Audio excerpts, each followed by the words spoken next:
Hi friends, Telangana రాష్ట్ర ప్రజలందరికీ ఆదరిపే శుభవార్త. కొత్త ఆసరా చేత పెన్షన్లు భారీగా అయితే పెంచారు. ఇప్పటివరకు కూడా ఈ నెల అంటున్నారు, ఆ నెల అంటున్నారు. మరి ఇచ్చేది ఉందా లేదా అనేసి కూడా అడగడం జరుగుతుంది. ప్రతి ఒక్కరు కూడా ఇన్ఫర్మేషన్ అయితే క్లారిటీగా అయితే చెప్తాను.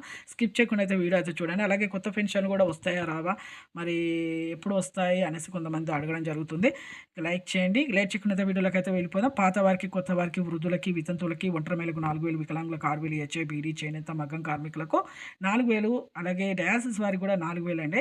ప్రతి ఒక్కరు కూడా వేయడం జరుగుతుంది. ఇక అలాగే మీకు కాకపోతే ఇప్పుడైతే కొత్త అప్డేట్ అయితే రాలేదండి. మీకు క్యాబినెట్ అసెంబ్లీ మీటింగ్‌లో మాత్రం పెన్షన్ల పెంపు విషయంలో అయితే ఎలాంటి అప్డేట్ అయితే రాలేదు. వచ్చిన తర్వాత మళ్ళీ వీడియో అయితే చేస్తానండి. ఇక అలాగే ప్రతి ఒక్కరు కొత్త పెన్షన్లు అయితే వస్తున్నాయి.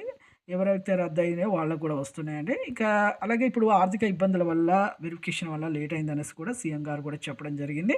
3 ఎకరాల పంట పొలం ఉన్నా, 7 ఎకరాల బీడు భూమి ఉన్నా, ఆధారు, రేషన్ కార్డు కూడా ఫేక్ చూపించడం వల్ల కూడా రద్దవుతున్నాయి. ఇలా వెరిఫికేషన్ వల్ల లేట్ అయిందని చెప్పడం జరిగింది. Thanks for